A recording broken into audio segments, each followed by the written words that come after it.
647 today. Another fantastic, amazing day of trading with immaculate, spectacular setups. We did very, very well.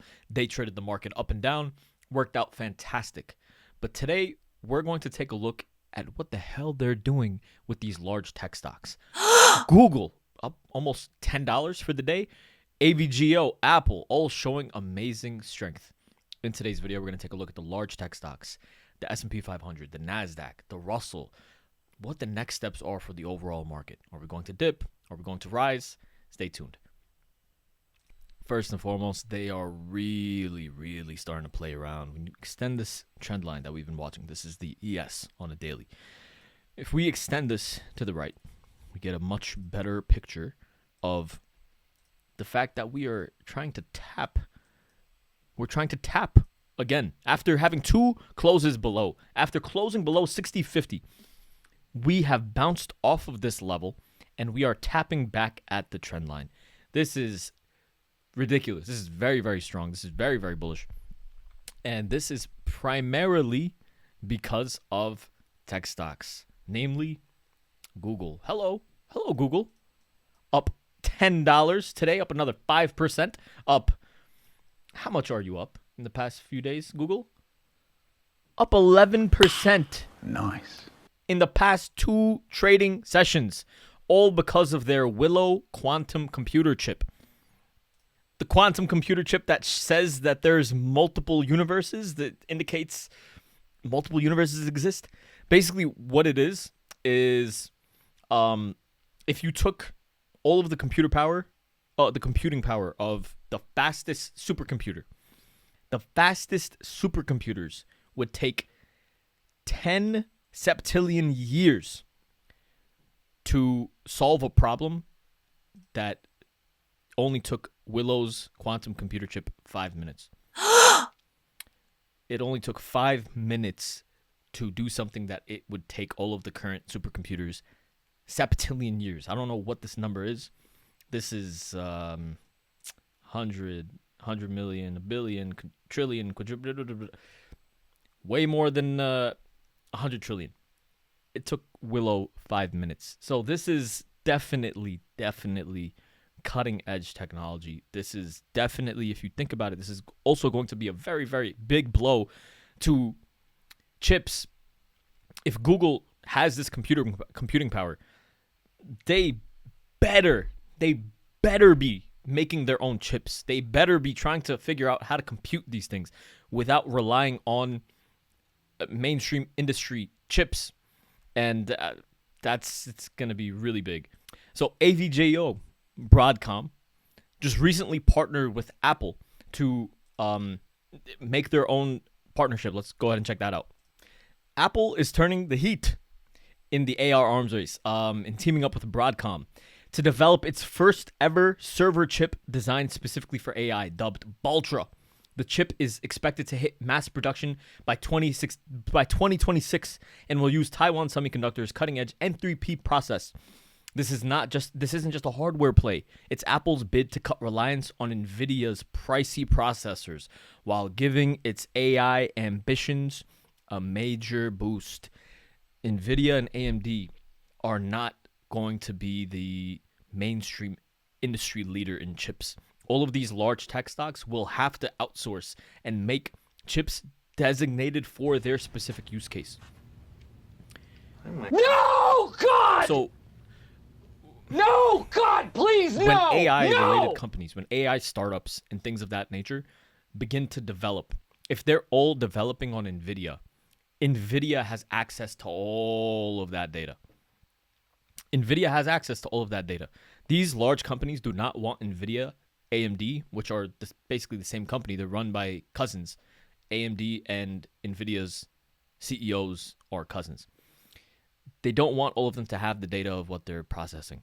So you're going to start seeing Apple. Amazon also recently released some news that they're also working on a chip as well. Apple, Amazon, these large trillion-dollar companies are going to start initiating their own AI-related plays, and it's going to take a hit. It's going to cause NVIDIA, AMD, these chips to take a hit. And AVGO is just starting to get some love. It has earnings tomorrow after hours as well.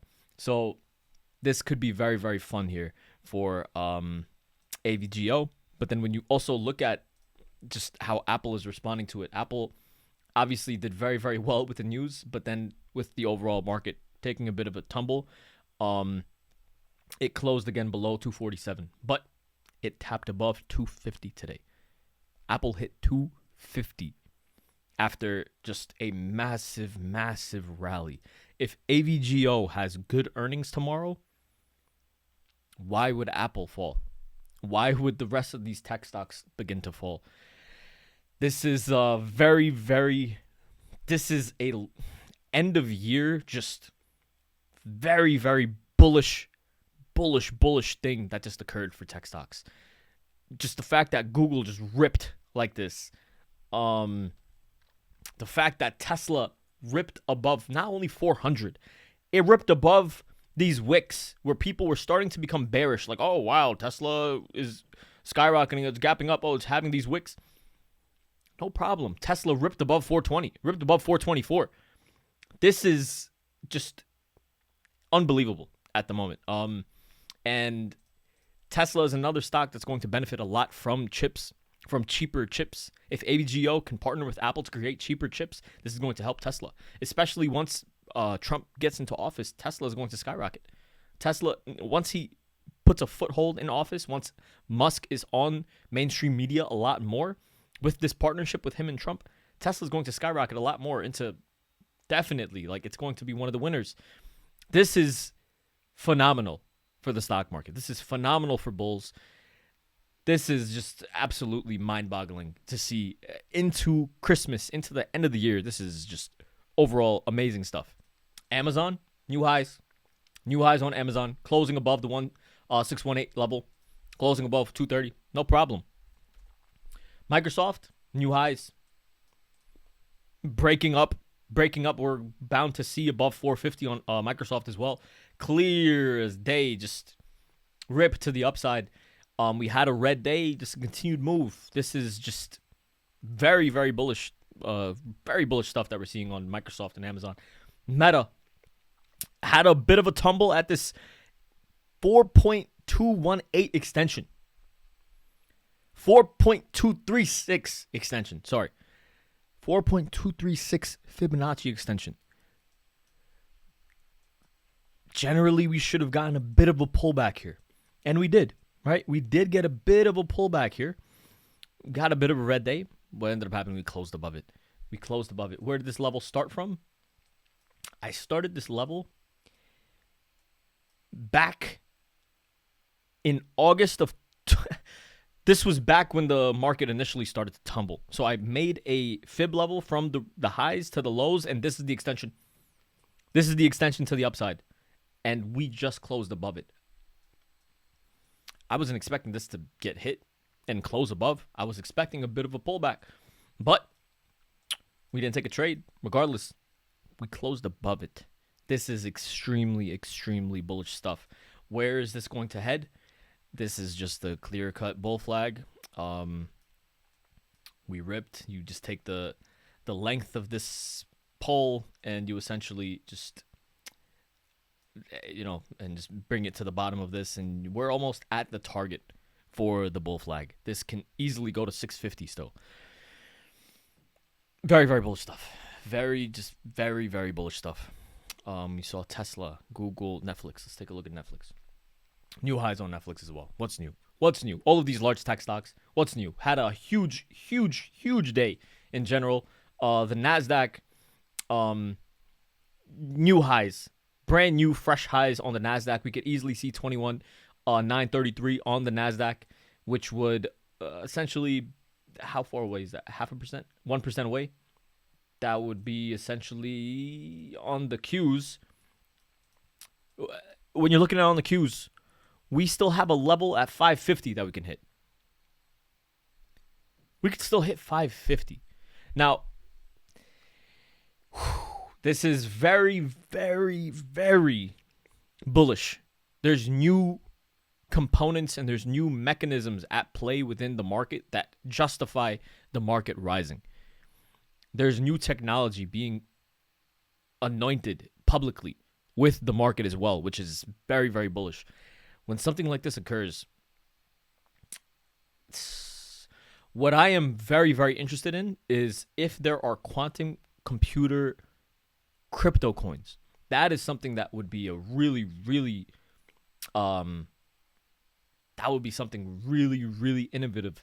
And if there are plays that you can get with quantum computing in terms of crypto, that would be really, really fantastic. I think that might be a really, really good investment. But not a financial advisor. This isn't financial advice. But these stocks are going to get a lot of hype. These are going to get a lot of hype. Speaking of hype, GameStop just reported positive earnings. They just reported positive earnings for the third quarter in a row. They posted a net income of $17 million. They have They have $4.6 billion of cash on hand with zero debt.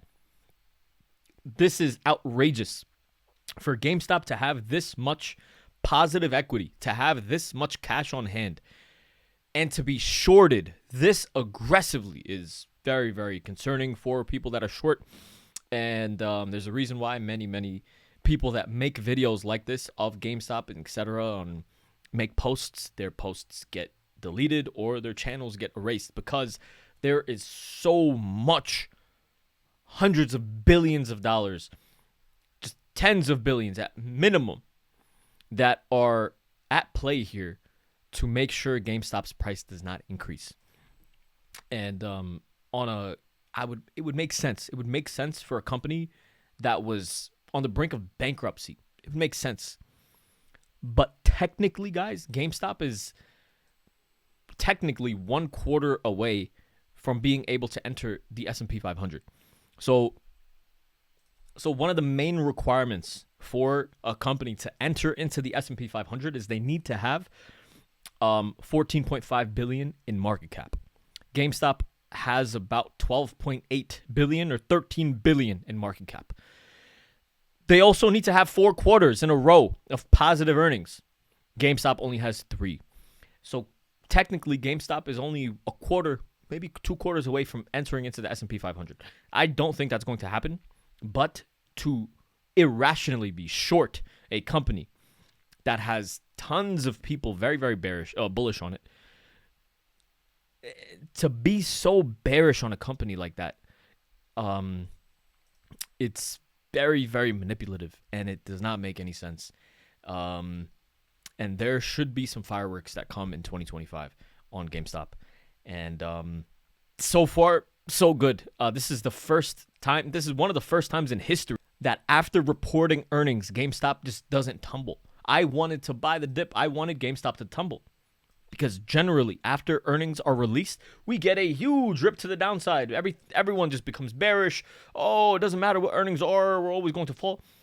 Today, GameStop is up 7%, 7.5%. We were up almost 10, 11% intraday.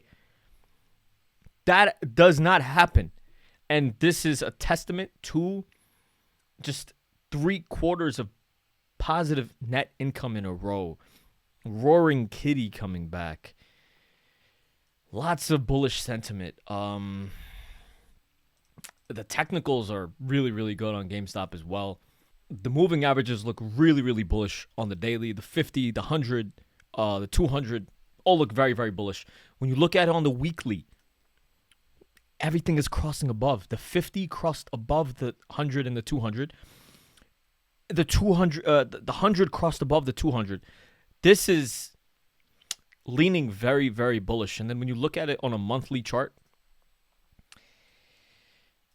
things are very, very bullish. It's very difficult to be bearish on this stock, in my opinion. This is just very, very simply, this could rise very aggressively. $100 is very, very doable on GameStop. And that would put us to at least 250% return on a very, very tangible quality setup.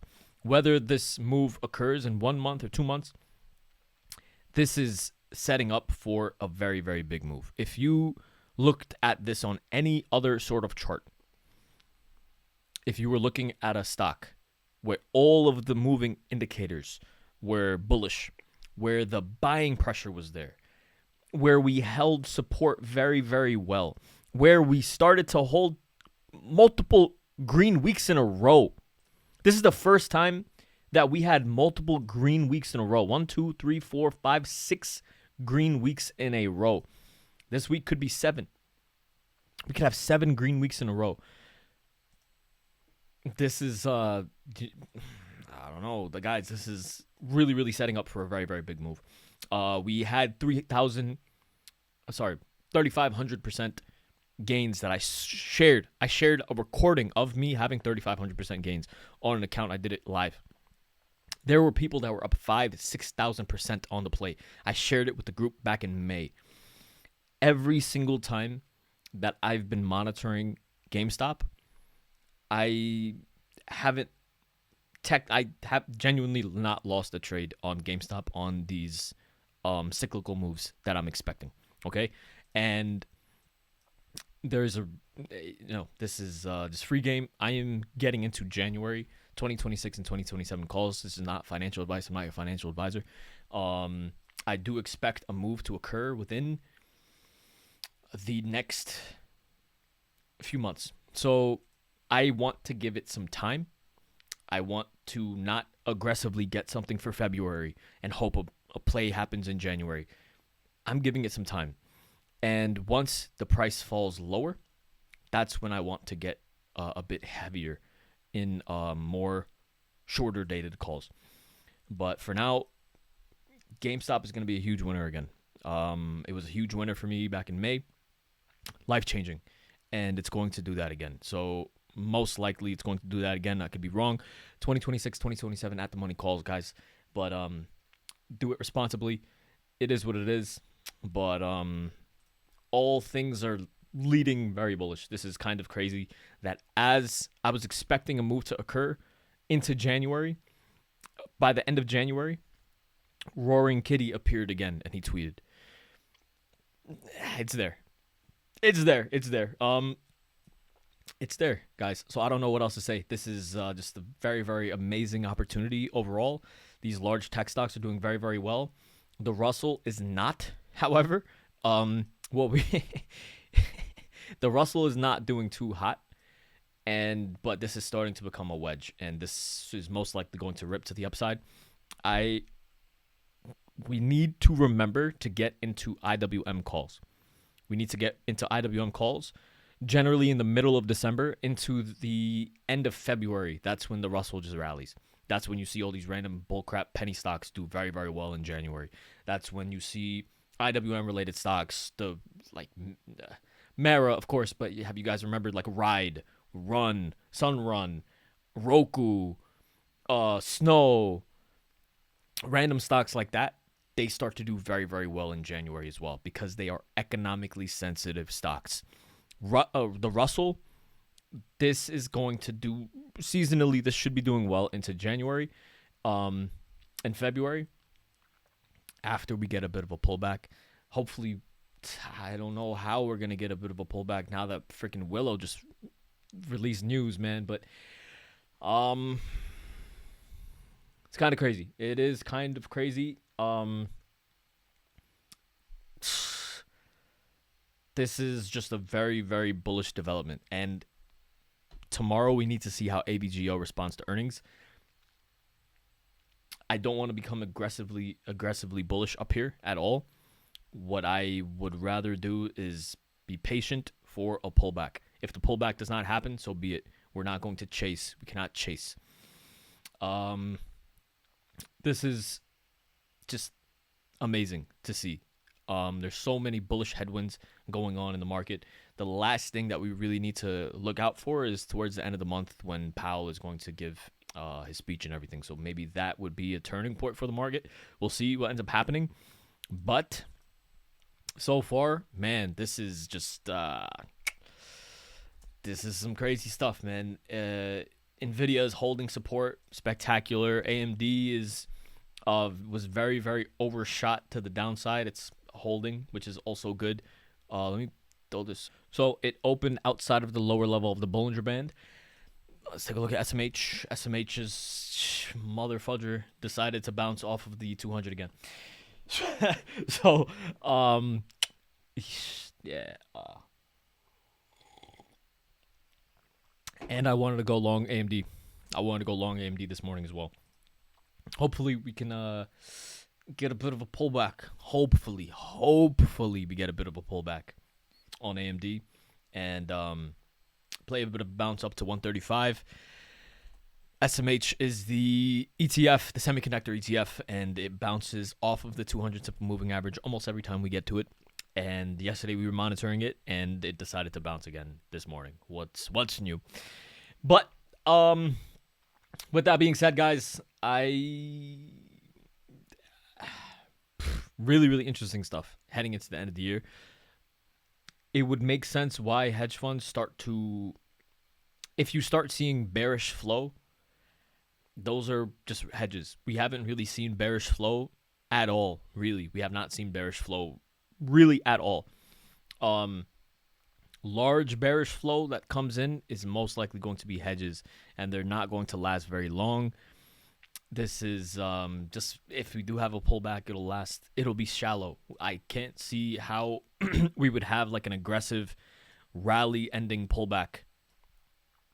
For what are we gonna?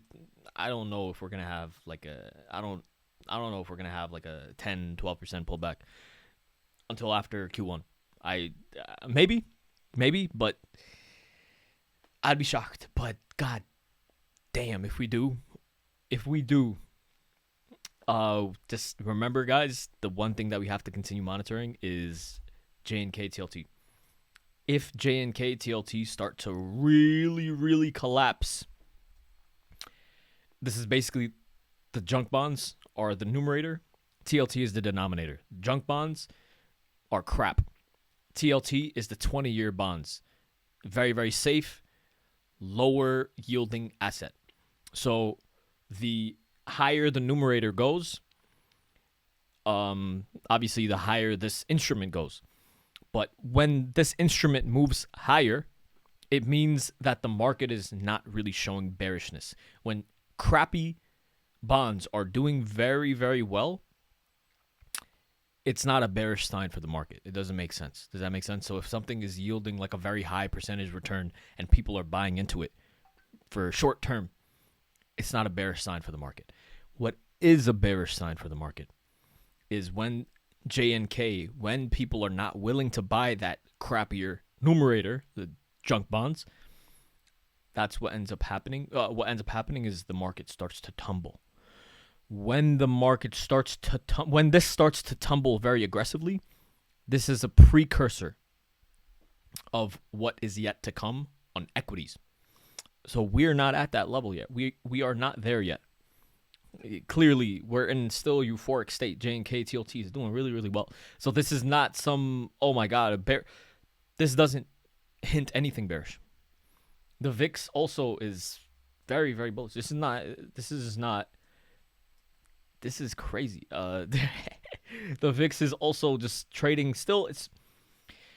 So we monitor the VIX because it has an inverse relationship to the market. If the VIX is rising, then the overall market should be falling. Today, obviously, the market rose. The VIX dropped. The VIX is still technically holding above 13. Not an automatic reason to be newly bullish, but we should have been getting a bounce on the VIX. The fact that we're not getting a bounce on the VIX, it just goes to show that equities are very strong at the moment. But all of this bullish move on equities can end within 2 days. We can get massive drops. Do you want to trade based off of getting massive drops? I don't know. I hope someone stops messaging me on WhatsApp. But I don't know, to be honest. Because this extreme bullish pressure in the market doesn't seem like it's going to end until maybe the S&P hits 62 6,300. Still more room to go. But we need to see how this pullback into the middle of December, seasonality wise, ends up being. And for now, that's really all we get to talk about at the moment. Large tech stocks are doing amazing, and they are running the market. And the Santa rally has not even begun, but it is just very, very interesting, and I'm happy to be a part of it with you guys. If you guys have enjoyed the video, please make sure to like, comment, subscribe, do all that good stuff. If you want access to my trades, if you guys want access to my analysis intraday, all of the detailed explanations of why I think the market is doing what it's doing, the link to join is down below. All right, without further to say at all, have a good night, and I'll see you guys tomorrow morning. Take care.